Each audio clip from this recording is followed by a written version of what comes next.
सबसे पहले तो मैं आप सबको बहुत बहुत धन्यवाद देता हूँ। और ये दौरा जो है महासदस्यता अभियान का हम लोगों ने एक महीने का प्रोग्राम रखा हुआ है और लोकसभा चुनाव बीतने के बाद संगठन की समीक्षा भी हो रही है। अभी विगत महीनों में हमने अपने पार्टी का समस्त संगठन भंग किया हुआ है और नए सिरे से संगठन को बनाने की योजना हमने बना रखी है। उसी योजना को सफल करने के लिए हम पूरे प्रदेश का दौरा कर रहे हैं। अभी कल मैं गोरखपुर में था, उसके पहले महाराजगंज और आज कुशीनगर में हूँ और कल देवरिया में रहूँगा। तो पूरे उत्तर प्रदेश के राष्ट्रीय, प्रदेश, मंडल, जिला, विधानसभा और ब्लॉक इकाई तक के सारे संगठन को भंग करके नए सिरे से संगठन बनाने का काम चल रहा है। उसी कड़ी में हम प्राथमिक सदस्य और सक्रिय सदस्य बहुतायत संख्या में सुहेलदेव भारतीय समाज पार्टी में हों, इसके लिए हमने बैठक रखा हुआ है, समीक्षा रखा हुआ है। तो उसी समीक्षा को करने के लिए आज हम कुशीनगर में आए हुए हैं और कुशीनगर जनपद में प्रवास के दौरान, भ्रमण के दौरान समाज में तमाम तरह की समस्याएं जिनके परिवारों पर आई हैं, घटनाएं घटित हुई हैं, ऐसे भी परिवारों से मुलाकात करेंगे, उनके परिवार के से मुलाकात करके उनको ढाढ़स बढ़ाएंगे। इसके साथ साथ हम संगठन की समीक्षा करते हुए तमाम कार्यकर्ताओं को नई जिम्मेदारी भी देने का काम करेंगे, जिससे कि सुहेलदेव भारतीय समाज पार्टी का इस जनपद कुशीनगर में संगठन और मजबूत हो सके। आपकी पार्टी पिछड़ों की पार्टी मानी जाती है। पिछड़ों के उत्थान के लिए क्या क्या योजनाएं आपके पास है, कैसे उत्थान करेंगे? देखिए, सुहेलदेव भारतीय समाज पार्टी सबकी पार्टी है और हमारा जो पिछड़ों को लेकर के सबसे बड़ा एजेंडा है वो सामाजिक न्याय समिति की रिपोर्ट को लागू कराना है। हर व्यक्ति, हर पार्टी एक बात कहती है कि भाई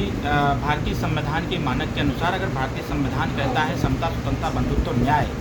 तो समानता के अधिकार के तहत हर क्षेत्रों में सबकी भागीदारी सुनिश्चित हो। लेकिन जिस प्रकार से पिछड़ों के साथ पूर्व की सरकारों ने अन्याय किया, कहीं न कहीं उनके अन्याय को देखते हुए हमारे नेता माननीय श्री ओम प्रकाश राजभर जी, जो वर्तमान में कैबिनेट मिनिस्टर भी हैं, 2017 की सरकार में जो हम लोग थे तो उसी समय सामाजिक न्याय समिति की रिपोर्ट बना करके 27% आरक्षण को डिवाइड करने का, उसको वर्गीकरण करने का हम लोगों ने योजना बनाया था। जब तक 27% आरक्षण का वर्गीकरण नहीं होगा, तब तक जो 3 अक्टूबर 2013 को इलाहाबाद हाई कोर्ट ने आरक्षण के मुद्दे पर जो अपना फैसला अखिलेश जी को सुनाया था, तब तक उसकी पूर्ति भी नहीं होगी। हम लोगों की इच्छा है कि हमारी वर्तमान सरकार इस पर पहल करे और पहल के साथ साथ जो अभी पूर्व में लोकसभा चुनाव के पहले माननीय मोदी जी ने एक रोहिणी आयोग की बात कही, उनकी सिफारिशों को एक्सेप्ट किया, स्वीकारता प्रदान की, सदन में उस पर बहस हुआ और सदन में बहस के बाद जो 7, 9, 11 का फार्मूला तैयार किया गया है पिछड़ों के उत्थान के लिए, उनके सामाजिक, शैक्षणिक, राजनीतिक और आर्थिक और नौकरियों में भागीदारी के लिए, उसको लागू कराने के लिए हम लोग अपने संगठन को और मजबूत कर रहे हैं, जिससे कि संगठनात्मक दबाव हो और सरकार इस पे ध्यान दे और केंद्र और प्रदेश की सरकार मिलकर के पिछड़ों के उत्थान के लिए सामाजिक न्याय समिति और रोहिणी आयोग की रिपोर्ट को लागू करें। अखिलेश यादव कह रहे हैं अभी भी मुझे ईवीएम मशीन पर विश्वास नहीं, आपका क्या राय है? देखिए, अखिलेश यादव जी को कभी विश्वास ही नहीं होगा, क्योंकि अविश्वास में खुद जीते हैं। अभी जिस प्रकार से चुनावी परिणाम आए हैं, इस परिणाम को देखते हुए माननीय अखिलेश यादव जी का हो सकता है मनोबल बढ़ा हो, लेकिन कहीं ना कहीं कुछ ऐसे साइड इफेक्ट रहे सरकार के, जो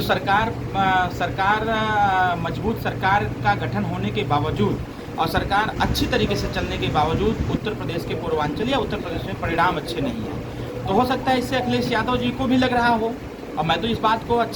सही तरीके से कह भी सकता हूँ कि अखिलेश यादव जी की सेटिंग हो सकती है,